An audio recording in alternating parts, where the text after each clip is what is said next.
بسم اللہ الرحمن الرحیم۔ السلام علیکم ورحمۃ اللہ وبرکاتہ۔ جمعیت علماء ہند نے مسئلہ فلسطین پر ہمیشہ توجہ دی۔ فدائے ملت امیر الہند حضرت مولانا سید اسد مدنی صاحب نور اللہ مرقدہ نے ساری زندگی مظلوم فلسطینیوں کے لیے جد و جہد کرتے رہے، اور یاسر عرفات خود جمعیت علماء کے دفتر میں تشریف لائے۔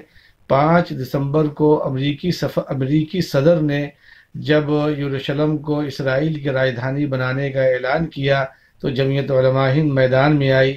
قائد جمعیت حضرت مولانا سید محمود اسد مدنی صاحب جنرل سیکریٹری جمعیت علماء ہند کی دعوت پر جمعیت علماء ہند کے صدر محترم حضرت مولانا قاری سید محمد عثمان صاحب منصور پوری کی صدارت میں دہلی میں ایک میٹنگ ہوئی، جس میں تمام ملی جماعتوں کے ذمہ دار حضرات، مسلم ممبران پارلیمنٹ اور مختلف ممالک کے سفراء کو دعوت دی گئی، اور اس وقت یہ طے کیا گیا کہ 22 دسمبر بروز جمعے میں یوم دعا اور یوم احتجاج کے طور پر منایا جائے۔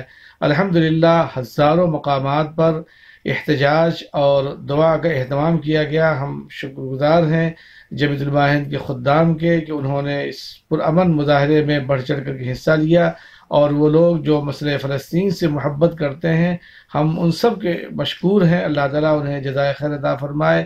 السلام علیکم ورحمۃ اللہ وبرکاتہ۔ حکیم الدین قاسمی، خادم جمعیت علماء ہند۔